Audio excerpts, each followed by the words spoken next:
할렐루야. 안녕하세요. 오늘은 북클럽 두 번째 시간입니다. 지난번 프롤로그 부분에서는 우상의 의미가 무엇인지에 대해서 배웠습니다. 우상은 나무와 돌로 만든 형상만이 아니라 우리 안에 하나님의 자리를 대체하는 모든 것이 우상이라는 것이죠. 거기에는 좋은 것이든 나쁜 것이든 상관이 없습니다. 그 어떤 것도 하나님보다 먼저가 되면 우상입니다. 하나님보다 더 사랑하게 되면 우상입니다. 내가 너무 지나치게 집착하고 숭배하는 것이 있다면, 정말 이것 없이는 내가 못 살아, 이런 것이 있다면 그것이 다 우상이라는 것이죠. 우상은 어떤 대상일 수도 있지만 나 자신이 될 수도 있습니다. 그래서 여러분 안에 있는 우상의 실체를 파악함으로써 여러분의 신앙의 현 주소를 깨닫는 것이 대단히 중요합니다. 자, 오늘은 내가 만든 신의 그 첫 번째 챕터인 평생 소원을 들어보도록 하겠습니다. 이제 오늘부터 첫 번째 챕터로 들어가는 거예요. 모든 사람은 다 자기만의 소원을 갖고 있죠. 평생 간절히 원하는 그 무엇이 있는 것입니다. 때로는 여러분이 하나님께 그 소원을 이뤄달라고 구하죠. 물론 하나님이 여러분의 소원을 이루어 주실 수도 있습니다.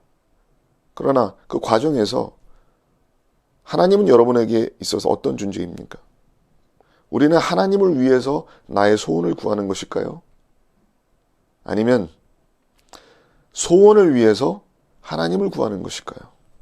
하나님을 도구로 사용하는 것일까요? 사람들은 자신이 간절히 원하는 것을 얻게 되면 오직 그것을 위해서 살아가고 그것에 집착하는 경향이 생기게 돼 있습니다. 그럴 때 우리가 가장 사랑하는 것이 우상으로 돌변하는 것이죠. 그것이 성공과 명예일 수도 있고 자식과 사람일 수도 있습니다. 어느새 그것이 하나님보다 더 소중한 것이 되어버리고 마는 것이죠. 오늘 여러분이 읽으실 이 챕터에서 사람들의 소원 속에 숨어있는 우상의 실체를 날카롭게 폭로해 줄 것입니다. 다 같이 집중해서 들어보실 때에 좋은 묵상과 성찰의 시간이 되시기를 축원을 드립니다. 1. 내가 만든 신, 평생 소원. 오래 간절히 바랄수록 우상이 되기 쉽다.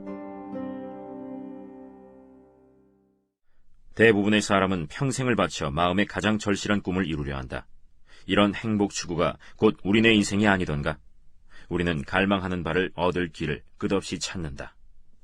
이를 얻기 위해서라면 웬만한 것은 희생할 각오가 되어 있다. 마음의 가장 깊은 소원을 이루는 것이 곧 자신에게 벌어질 수 있는 최악의 일일 수도 있음은 생각지도 못한다. 우리 부부가 전부터 알고 지내던 독신 여성 애나는 자녀를 간절히 바랐다. 결국 애나는 늦은 나이에 결혼해 의료진의 예상을 뒤엎고 건강한 두 아이를 낳았다. 하지만 꿈을 이루지는 못했다. 자녀에게 완벽한 삶을 주려는 의욕이 지나쳐 그녀는 행복을 제대로 누릴 수 없었다. 두려움과 불안에서 나온 과부호와 자녀의 삶을 시시콜콜 다 통제하려는 욕구가 그녀의 가정을 불행으로 몰아넣었다. 애나의 큰아이는 학교 생활에 적응하지 못하며 심각한 정서 문제를 보였고 둘째 아이는 분노로 들끓었다. 자녀에게 놀라운 삶을 주려는 그녀의 욕심은 오히려 자녀를 망칠 소지가 다분하다. 마음의 가장 깊은 소원을 이루는 것이 독이 될 수도 있다. 1980년대 말에 신시아 하이멜은 사람은 명성을 얻는 순간 괴물로 변한다 라고 쓴 뒤 아주 유명한 할리우드 스타 세 사람의 이름을 댔다. 유명해지기 전부터 그녀가 알던 이들이었다. 그들은 한때 더없이 유쾌한 인물이었으나 지금은 신적인 존재가 되어 지독한 분노를 뿜어내곤 한다. 사람이 명성과 인기에 파묻히면 모든 성격 결함과 못난 부분이 전보다 2배는 더 나빠진다. 그녀가 언급한 그 1980년대 스타들이 누구인지 궁금할 테지만 굳이 몰라도 상관없다. 똑같은 전철을 밟는 유명한 이름이 신문 일면을 번번이 장식하기는 지금도 마찬가지니 말이다. 이름만 바뀔 뿐 그 틀은 늘 똑같다. 내 마음이 절실하게 바라는 것. 왜 마음의 가장 깊은 소원을 이루는 게 오히려 재앙이 될까? 로마서의 사도 바울은 하나님이 누군가에게 행하실 수 있는 최악의 일 중 하나가 그들을 마음의 정욕대로 내버려 두시는 것이라 썼다. 가장 절실한 꿈을 이루도록 허용하시는 게 왜 상상 가능한 최고의 형벌일까? 우리 마음이 그 갈망을 우상으로 삼았기 때문이다. 같은 장에서 바울은 인류 역사를 이렇게 한 문장으로 요약했다. 그들이 피조물을 조물주보다 더 경배하고 섬김이라. 모든 인간은 무엇인가를 위해 살아야 한다. 그 무엇인가가 우리 생각을, 우리 마음의 가장 근본적인 충성심과 희망을 사로잡아야 한다. 그런데 성경에 따르면 그 대상은 성령의 개입 없이는 결코 하나님이 될 수 없다. 하나님만이 주실 수 있는 의미와 희망과 행복을 피조물에게 바란다면 결국 피조물은 그 역할을 하지 못하고 우리 마음을 비탄에 빠뜨린다. 자녀의 삶을 망치던 애나는 자녀를 너무 많이 사랑한 게 아니라 자녀와의 관계에서 하나님을 너무 적게 사랑했다. 그 결과 그녀의 신인 두 자녀는 엄마의 과중한 기대에 짓눌리고 말았다.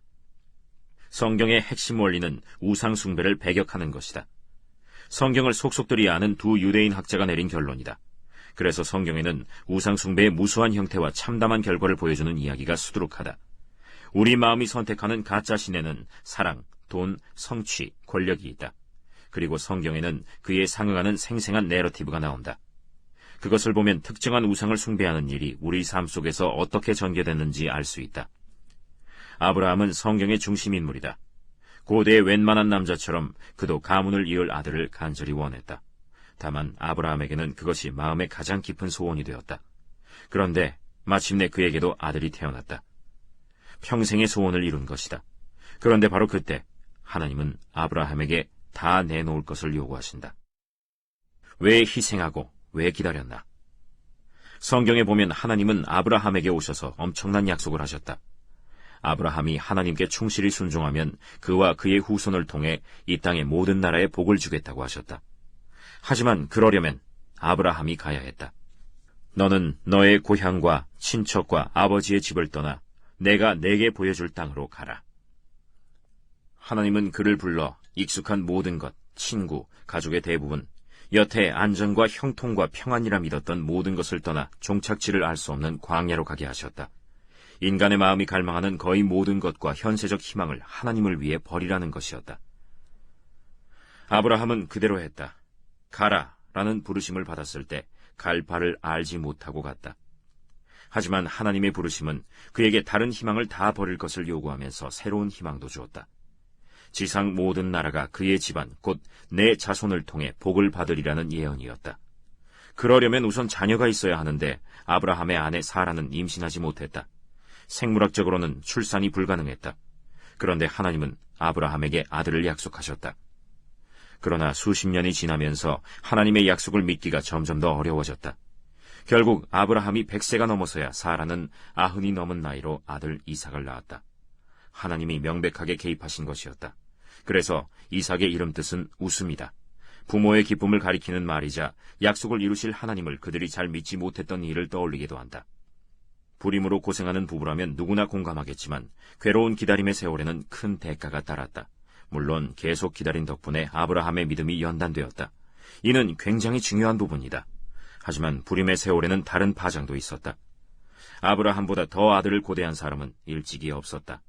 아브라함은 모든 것을 버리고 아들만 기다렸고 아들만 태어나면 주변 모두가 결국 알아주리라 생각했다. 하나님 말씀을 믿고 모든 것을 버린 자신이 바보가 아니었음을 말이다. 드디어 그에게도 자신을 닮은 아들 상속자가 생길 텐데 이는 고대 중동의 가부장이라면 누구나 원하던 바였다. 그래서 아브라함은 희생하며 기다렸고 마침내 아내는 아기를 낳았으며 아들이었다. 이제 문제는 이것이었다. 그의 희생과 기다림은 하나님을 위한 것인가 아니면 아들을 바라서인가?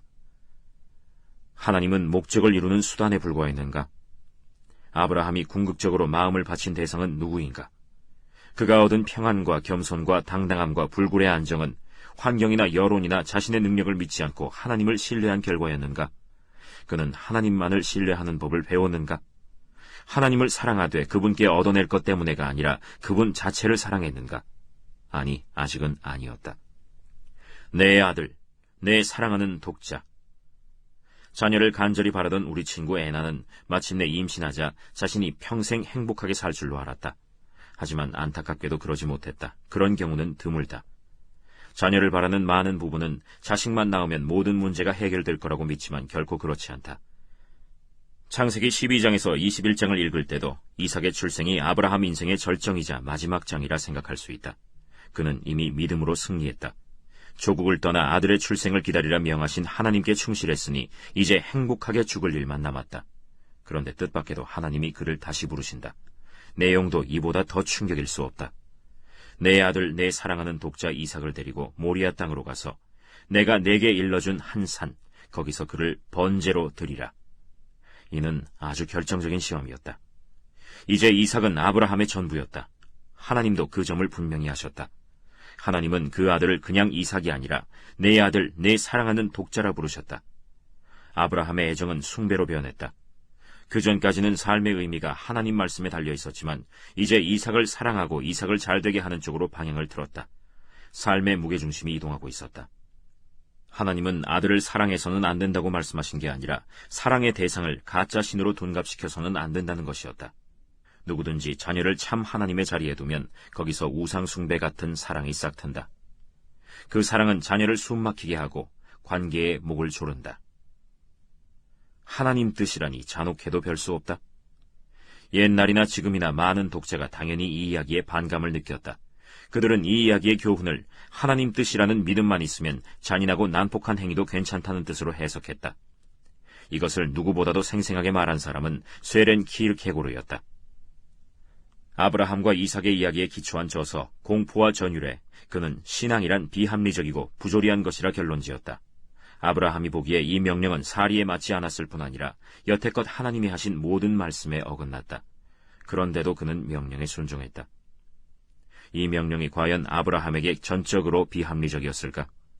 키르케고르는 이 이야기를 해석할 때 유대인의 사고와 상징체계에서 장남이 어떤 의미인지를 감안하지 않았다. 하버드대 교수인 유대인 학자 존 레벤슨이 저서 사랑하는 아들의 죽음과 부활에서 지적했듯이 고대 문화는 우리 문화처럼 개인주의적이지 않았다. 사람들의 희망과 꿈은 결코 각자의 성공이나 형통이나 명예를 위한 게 아니었다. 모두가 집안의 일원이요 아무도 가족을 떠나 살지 않았으므로 성공도 가문 전체를 위해서만 추구했다. 또 하나 기억해야 할 것은 고대의 장자 상속법이다. 사회에서 가문의 위상을 잃지 않도록 토지와 재산은 대부분 장남의 몫이었다. 개인주의 문화에서 성인의 정체성과 가치는 대개 실력과 실적에 달려있다. 그러나 옛날에는 개인과 가문의 모든 희망과 꿈이 장남에게 걸려 있었다. 장남을 포기하라는 요구는 외과 의사와 시각예술인에게 각각 손과 눈을 쓰지 말라고 하는 것과 같았다. 레벤슨의 말처럼 아브라함에게 주신 하나님의 명령은 이런 문화 배경에 비추어서만 이해될 수 있다. 성경에 거듭 나와 있듯이 이스라엘의 죄성 때문에 백성은 장자를 하나님께 바쳐야 했다. 다만 정규제사나 레위인의 성막봉사나 성막과 제사장에게 내는 속전으로 속량될 수 있었다. 하나님은 이스라엘 백성을 노예로 부리던 애굽을 심판하실 때 최후 형벌로 장자의 생명을 취하셨다. 각 집안과 온 나라의 죄 때문에 애굽의 장자들이 목숨을 잃었다. 왜 그랬을까? 장남이 곧 집안이었기 때문이다. 따라서 하나님이 이스라엘 백성에게 이르시기를 장자의 목숨이 속량되지 않는 한 그분의 소유라 하신 것은 곧 그 당시 문화의 가장 생생한 방식으로 말씀하신 것이다. 이 땅의 모든 집안은 영원한 정의를 비치고 있었다. 바로 죄의 빛. 이 모두는 아브라함에게 내리신 하나님의 지시를 해석하는 데 매우 중요하다. 만일 아브라함에게 일어나 내 아내를 죽이라 라는 말이 하나님 음성처럼 들려왔다면 그는 아마 실행하지 않았을 것이다. 당연히 자기가 환청을 들었다고 생각했을 것이다. 그분이 여태껏 정의와 의에 대해 하신 모든 말씀에 명백히 어긋나는 일을 그에게 시키실 리가 없었기 때문이다. 그러나 외아들의 생명을 취하시겠다는 하나님의 말씀은 아브라함에게 비합리적 모순이 아니었다. 보다시피 하나님은 그에게 이삭의 천막에 들어가 아들을 그냥 죽이라고 하신 게 아니라 아들을 번제로 바치라고 하셨다. 아브라함의 빚을 회수하신 것이다. 집안의 죄 때문에 아들이 죽어야 했다. 아브라함은 하나님을 알았다. 이해할 만한 명령이었다고 해서 조금이라도 덜 끔찍해진 것은 아니다. 아브라함은 결정적인 의문에 마주섰다. 하나님은 거룩하시다. 그래서 우리 죄 때문에 이삭이 목숨을 잃어야 한다. 하지만 하나님은 은혜의 하나님이시다. 이삭을 통해 세상에 복을 주겠다고 말씀하셨다.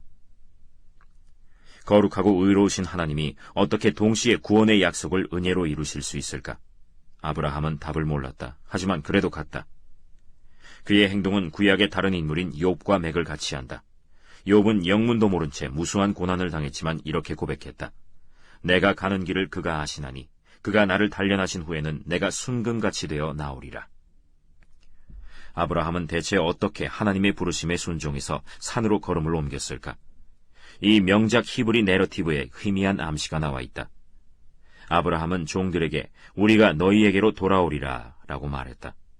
하나님이 어떻게 하실지 그가 구체적으로 알았을 것 같지는 않다.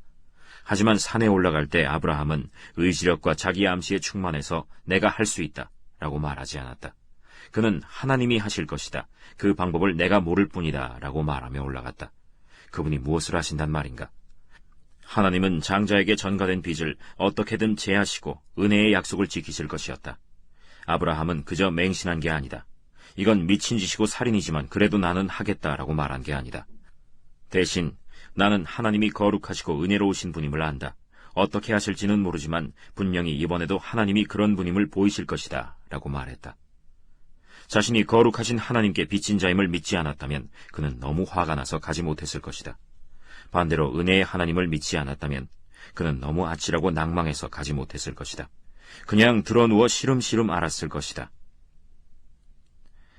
그가 산으로 한 발짝씩 걸음을 옮길 수 있었던 것은 오직 하나님이 거룩하고 사랑 많으신 분임을 알았기 때문이다. 제사를 지낼 곳이 마침내 아브라함과 그 아들의 시야에 들어왔다. 하나님이 그에게 일러주신 곳에 이른지라. 이에 아브라함이 그곳에 제단을 쌓고 나무를 버려놓고 그의 아들 이삭을 결박하여 제단 나무 위에 놓고 손을 내밀어 칼을 잡고 그 아들을 잡으려 하니 그 순간 하늘에서 하나님 음성이 들려왔다. 아브라함아, 아브라함아, 내가 여기 있나이다. 위기에 처한 아브라함이 대답했다. 그 아이에게 내 손을 대지 말라.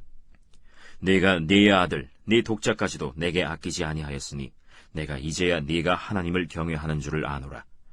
그때 뿔이 수풀에 걸린 순양이 아브라함의 눈에 띄었다.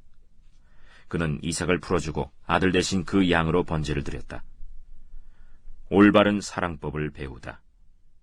이 사건의 요지는 무엇일까? 두 가지다. 하나는 아브라함도 아주 잘 알았을 테지만 다른 하나는 그가 잘 몰랐을 수도 있다. 아브라함은 이것이 하나님을 최고로 사랑하는지에 대한 시험임을 알았다. 마지막에 주님은 그에게 내가 이제야 네가 하나님을 경외하는 줄을 아노라 라고 말씀하셨다. 성경에서 경외란 하나님을 무서워한다라는 뜻이라기보다 그분께 전심으로 헌신한다는 뜻이다. 시편 130편 4절에 보면 하나님의 은혜와 용서를 경험할수록 우리는 더 주를 경외하게 된다. 위대하신 하나님 앞에 사랑과 기쁨으로 외경과 경의에 젖는다는 뜻이다. 주님은 내가 이제야 네가 세상 무엇보다도 나를 더 사랑하는 줄을 아노라 라고 말씀하신다. 그것이 하나님을 경외한다는 뜻이다. 아브라함이 하나님을 사랑하는지 그분이 알아보려 하셨다는 뜻은 아니다. 전지하신 하나님은 모든 사람의 마음 상태를 이미 아신다. 그보다 하나님은 그를 용광로에 넣으셨다. 하나님을 향한 아브라함의 사랑이 결국 순금같이 되어 나오게 하기 위해서였다. 그분이 왜 이삭을 수단으로 삼으셨는지는 어렵지 않게 알 수 있다. 하나님이 개입하지 않으셨다면 아브라함은 틀림없이 세상 무엇보다도 아들을 더 사랑했을 것이다. 이미 그렇게 되어 있었는지도 모른다. 이는 우상숭배이며 모든 우상숭배는 해를 자초한다.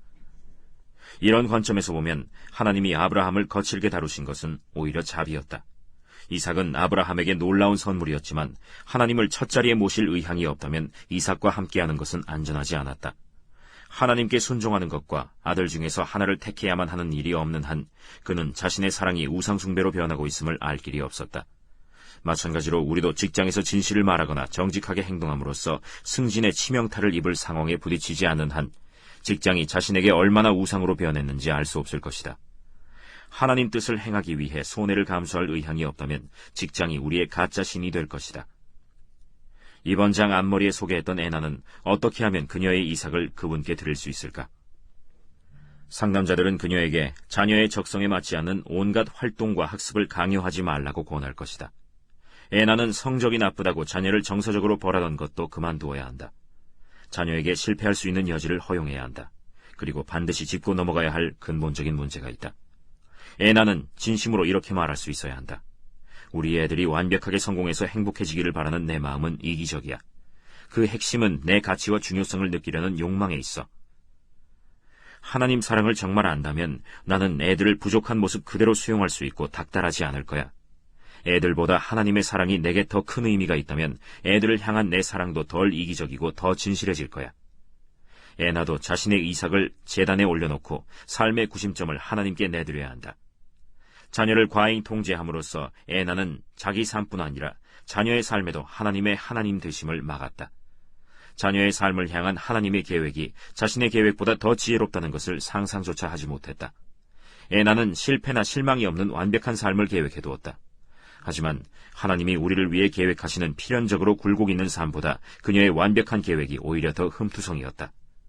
고생 없이 산 사람들은 다른 사람이 무엇으로 힘들어하는지 잘 이해하지 못하고 자기 결점과 한계를 잘 모르며 고난을 견뎌내지 못하고 핑크빛 꿈을 꾸며 현실과 동떨어진 삶을 산다. 신약 히브리서에 나와 있듯이 하나님이 사랑하시는 사람은 누구나 고난을 겪는다. 하나님의 영광과 사랑보다 자녀의 성공과 사랑이 에나의 자아상에 더 중요해졌다. 머리로는 하나님을 믿지만 마음의 가장 깊은 만족은 자녀에게서 이런 말을 듣는 데 있었다. 엄마, 제가 이렇게 잘된 것은 다 엄마 덕분이에요. 그러나 비참하게도 그녀는 가장 듣고 싶은 그 말을 결코 듣지 못할 수도 있다. 자녀에게 인정받으려는 과도한 욕구가 오히려 심히 사랑하는 자녀를 밀어냈기 때문이다.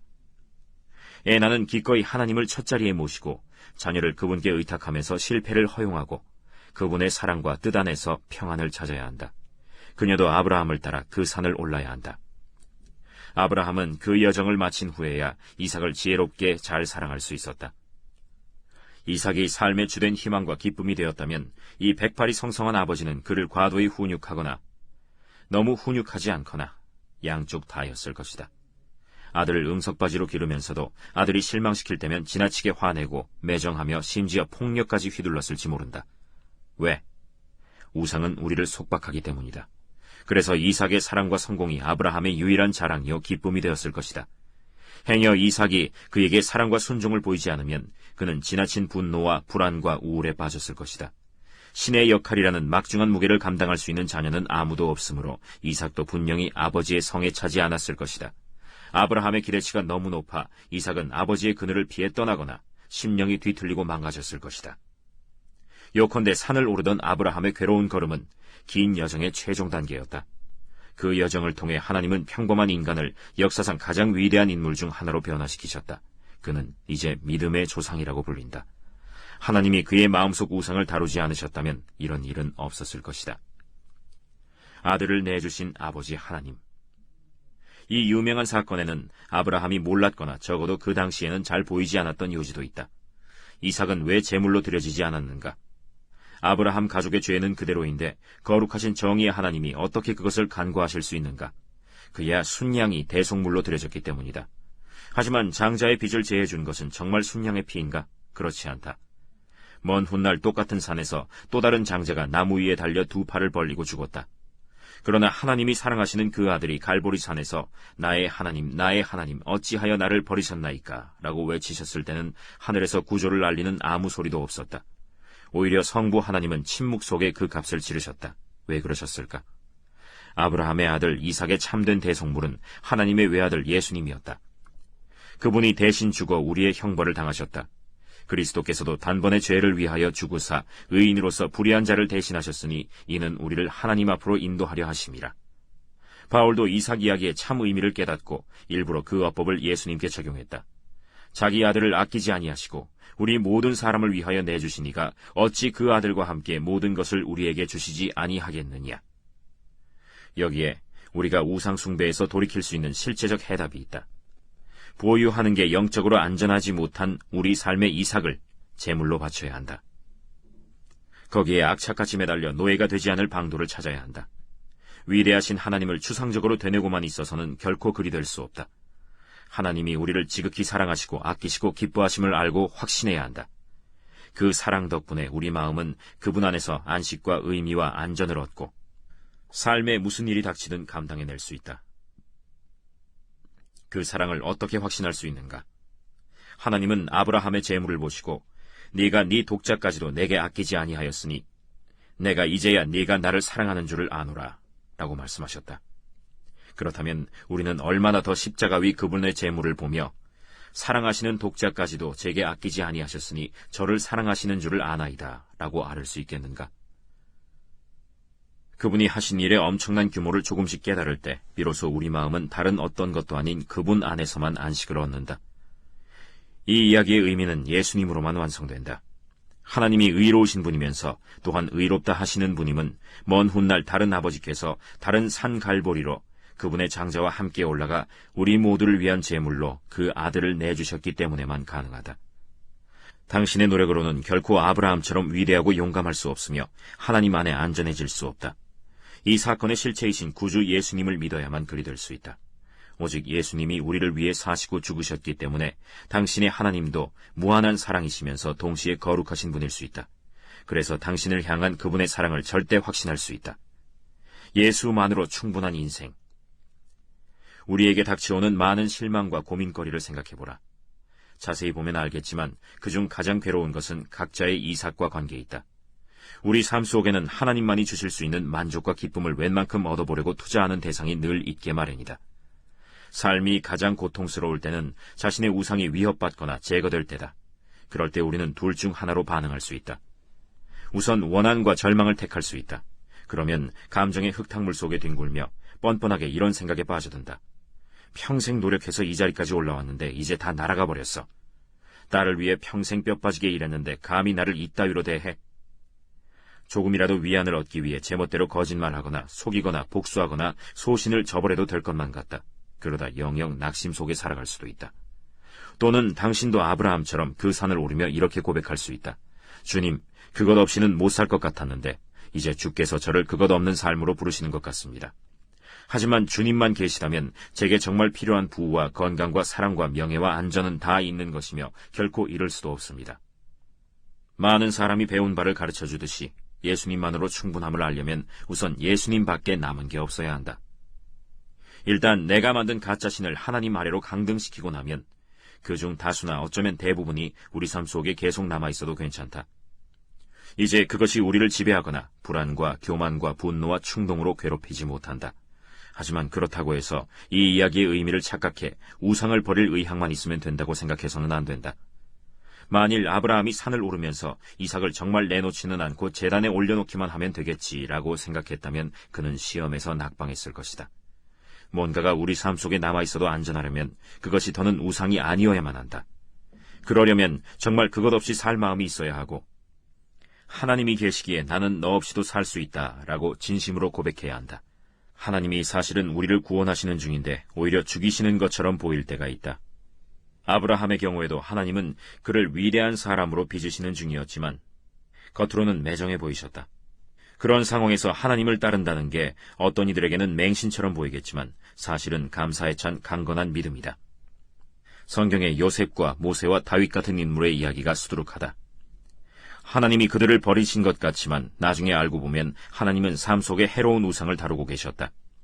이는 역경을 거쳐야만 이루어질 수 있는 일이다. 아브라함처럼 예수님도 하나님의 부르심을 받고 처절하게 씨름하셨다. 겟세마네 동산에서 그분은 아버지께 다른 길이 있느냐고 물으셨으나 결국은 순종해서 갈보리산에 올라가 십자가를 지셨다. 아버지가 나쁜 일을 허용하시는 이유를 우리는 다 모르지만 예수님처럼 우리도 힘들 때 하나님을 신뢰할 수 있다.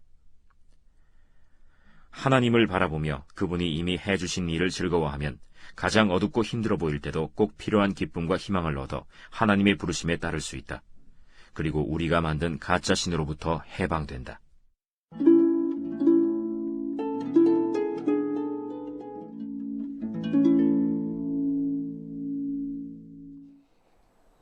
여러분 잘 들어보셨나요? 제가 오늘 여러분이 들으신 챕터에서 조금 중요한 내용을 제가 정리를 해드리도록 하겠습니다. 우선 우리는 누구나 마음에 가장 깊은 소원을 이루려고 하는데 때로는 그 소원을 이루는 것이 최악이 될 수 있다는 것을 팀 켈러는 이야기하고 있습니다. 내가 가장 원하는 것은 항상 최고선에 위치해 있는 것이지만은 그 가장 좋은 것이 우상이 될 수 있다고 우리에게 경고해 주고 있는 것이죠. 예를 들어 자녀의 삶을 완전히 통제하려고 하는 욕구를 갖고 여러분이 자녀에게 집착을 하게 되면은 그것이 아무리 좋은 의도라고 할지라도 결국 가정 전체를 불행으로 몰아넣을 수 있다는 그런 이야기를 하고 있습니다. 또한 사람이 성공하는 소원을 이루게 돼서 명성을 얻고 또 인기를 얻고 유명해진다 할지라도 거기에 파묻히게 되면은 결국 신앙의 인격이 붕괴될 수도 있다는 것이죠.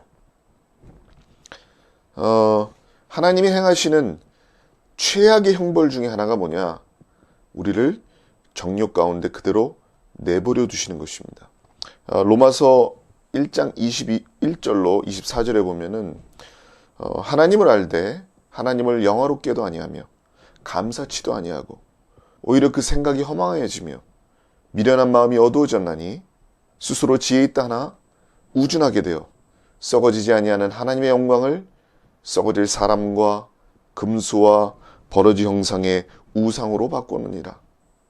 그러므로 하나님께서 저희를 마음의 정욕대로 더러움에 내어버려 두사 저희 몸을 서로 욕되게 하셨으니 라고 기록되어 있습니다. 참으로 무서운 말씀이죠. 우리가 하나님의 영광을 쫓지 아니하고 사람의 영광을 쫓고 또 그것을 주님보다 더 사랑하고 집착을 하게 되면 그 어떤 것도 우상이 될 수 있다고 가르쳐주고 있는 것입니다. 특히 여기서 하나님이 우리를 정욕 가운데 그대로 놔두신다는 게 얼마나 무서운 겁니까? 우리가 잘못된 길을 갈 때에 하나님이 깨달음을 주시고 막아주셔야 되는데 그런 것이 아니라 그대로 놔두신다. 이렇게 되면은 결국 우리는 영적으로 신앙적으로 가장 밑바닥의 상태로 가라앉을 수밖에 없다는 것이죠. 파멸로 가는 것입니다. 물론 하나님이 그렇게 하실 때는 도저히 그 정도로 망가지지 않고는 이 사람이 스스로 깨달을 수 없는 상태일 때 그렇게 하실 겁니다. 따라서 우리는 그렇게 되기 이전에 항상 하나님 앞에 겸손하고 부드러운 마음, 진실한 마음, 그리고 하나님의 말씀을 들을 수 있는 귀를 열어놓아야 된다는 것이죠. 모든 인간은 무엇인가를 위해서 살아야 됩니다. 그 무엇인가가 우리 생각과 마음의 가장 어떤 근본적인 충성심과 희망을 사로잡게 된다고 팀 켈러는 이야기하고 있습니다. 하나님만이 주실 수 있는 삶의 의미와 행복, 희망, 이것을 우리가 피조물에게 바라게 되면은 세상 것들을 통해서 그것을 얻으려고 한다면은 결국 이 세상 것들은 그 역할을 다 할 수 없기 때문에 우리에게 진정한 만족을 줄 수 없기 때문에 우리는 비탄에 빠질 수밖에 없다는 것입니다. 하나님으로만 채울 수 있는 진정한 삶의 의미와 가치와 생명을 우리가 세상에 구하고 사람에게 구하고 물질에 구하게 되면 그것이 우상이 되어 여러분을 파멸시킬 수 있다는 것이죠.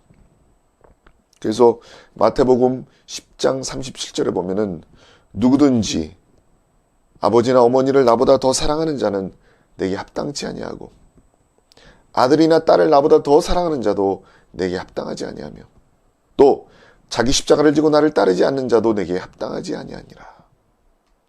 팀 켈러는 아브라함에 대한 여러 가지 중요한 인사이트를 우리에게 제공해 주고 있습니다.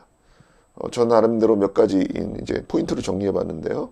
아브라함은 하나님의 말씀에 순종해서 본토, 친척, 아비집을 모두 버리고 하나님이 지시하시는 땅으로 갔던 것입니다. 우리는 대부분 내 삶의 안정과 평안을 쉽게 버리지 못합니다. 아브라함은 정말 대단한 믿음을 갖고 있는 거예요. 하나님의 말씀에 전적으로 순종했기 때문에 현재 자신의 삶의 모든 안녕을 버리고 하나님이 제시하시는 미래를 향해 나아갔던 것이죠. 그 믿음을 하나님이 보셨기 때문에 그를 믿음의 조상으로 삼으시고 또 그를 통해서 천하 만민이 복을 얻게 될 것이라고 약속하셨던 것입니다. 그런데 이상하게 하나님의 약속이 쭉 순탄하게 이루어지지 않습니다. 아브라함에게 아들이 생기질 않아요. 오랜 기간 동안 이 아브라함의 아내 사라가 불임의 세월을 보내게 되죠. 그리고 정말 그 하갈 사이에 이스마엘이 또 생기고 그 많은 아픔을 겪으면서 결국은 수십 년의 기다림 끝에 사라가 이삭을 낳게 됩니다.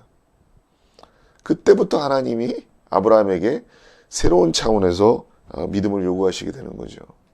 이제 아들을 얻었으니까 모든 약속이 다 성취된 것 같잖아요. 그런데 하나님은 아브라함을 부르시고 뜬금없이 이삭을 번제로 바치라고 말씀하십니다. 아니, 이삭을 어떻게 얻은 아들입니까? 많은 시련을 통해서 얻은 아들이고 너무너무 애지중지했던 아들이기 때문에 이 아브라함의 마음은 견딜 수 없을 정도로 괴로웠던 거예요. 팀 켈러는 하나님이 아브라함에게 이삭을 바치라고 한 이유는 팀 켈러의 해석입니다. 이렇게 해석을 해요. 지금까지 아브라함이 하나님의 말씀을 삶의 의미로 삼고 살았다가 이삭이 태어난 이후부터는 그의 모든 삶의 의미가 이삭이 잘 되는 쪽으로 집중이 됐다는 거예요. 오로지 이삭이 잘 돼야 돼. 이삭이 행복해야 돼. 이삭이 잘 커야 돼. 모든 삶의 관심이 이삭으로 집중이 되는 거예요. 그래서 삶의 무게중심이 이전에는 하나님께 있었고 하나님만 중심으로 살다가 이제 이삭으로 이동을 했다는 겁니다. 굉장히 중요한 의미가 있는 해석이죠. 누구든지 자식을 하나님의 자리에 올려놓게 되면은 우상숭배 같은 사랑이 되어버릴 수가 있는 것입니다. 나는 너 없이는 못 산다. 너가 유일한 희망이다. 이런 식으로 가게 될 수도 있다는 것이죠. 아브라함에게는 너무너무 괴로운 일이지만은 결국 진짜 이삭을 번제로 드리려고 했습니다. 아브라함이 믿음의 결단을 내렸어요. 그리고 칼로 이삭을 딱 내려치려고 했을 때 하나님이 뭐라고 말씀하십니까? 창세기 22장 12절에 아브라함아 아브라함아 이렇게 막 부르시면서 급하게 부르시면서 뭐라고 말씀하십니까? 그 아이에게 내 손을 대지 말라. 아무 일도 그에게 하지 말라. 내가 내 독자라도 내게 아끼지 아니하였으니 내가 이제야 너가 하나님을 경외하는 줄을 아노라 그랬어요. 너가 이제야 하나님을 경외하는 줄 알겠다. 드디어 하나님이 아브라함의 진심을 받으셨죠. 너가 이제야 하나님을 경외하는 줄 안다. 경외라고 하는 것은 우리가 하나님을 경외합니다 이렇게 얘기하지만 그게 쉽게 할 수 있는 얘기가 아니에요. 여러분이 하나님께 전심으로 헌신하는 마음으로만이 그 말을 할 수 있는 겁니다. 우리 마음에 우상이 제거되지 않는다면은 진정으로 우리가 하나님을 경외한다고 말할 수가 없는 거예요. 아브라함이 이삭을 번제로 드린 사건은 이제 수천 년 후에 하나님께서 자신의 독생자 하나밖에 없는 아들 예수 그리스도를 우리를 위해 버리심으로써 완성된 것이죠. 하나님이 아브라함에게는 믿음을 보시고 실제로는 이삭을 죽이지 않게 하셨잖아요. 그러나 하나님은 실제로 자신의 독생자 예수 그리스도를 모든 인류를 위한 대속물로 삼아주신 겁니다. 놀라운 하나님의 사랑과 은혜가 아닐 수가 없는 것이죠. 여러분 어떻습니까? 여러분에게는 다 자신만의 이삭이 있을 거예요. 내가 가장 사랑하고 의지하고 집착하는 소원이 이삭입니다. 하나님이 내가 의지하는 그 무엇보다 더 나를 사랑하고 아끼고 계심을 여러분 믿으셔야 됩니다. 하나님이 그 누구보다 그 무엇보다 나를 사랑하고 계십니다. 하나님이 아브라함에게 너가 너의 독자라도 아낌없이 바쳤기 때문에 너가 나를 얼마나 사랑하는 줄을 내가 안다고 하셨듯이 우리도 예수님께 하나님께서 독생자 예수 그리스도를 아낌없이 나를 위해 주셨기 때문에 하나님이 나를 얼마나 사랑하시는 줄을 내가 알았습니다 라고 하나님 앞에 그 문장을 되받아서 하나님 앞에 고백할 수 있어야 될 것입니다. 하나님이 독생자 예수 그리스도를 날 위해 주셨습니다. 그렇기에 내가 주님이 나를 얼마나 사랑하시는지 그 무엇보다도 나를 사랑하시는지를 내가 알겠습니다 라고 고백할 수 있는 우리 모두가 되었으면 좋겠습니다. 저는 마지막으로 이 팀 켈러의 이 말이 마음에 들어요. 마지막에 이 문장이 있죠. 예수님만으로 충분한 것을 알려면은 결국 예수님밖에 남은 게 없어야 된다. 예수님만으로 충분한 것을 알려면은 결국 예수님밖에 남는 게 없어야 됩니다. 여러분 모두 마음의 진정한 소원은 예수님 한 분이 되시기를 주님의 이름으로 축원을 드립니다. 그러면 다음 시간에 다음 챕터에서 여러분을 뵙도록 하겠습니다. 안녕히 계십시오. 할렐루야.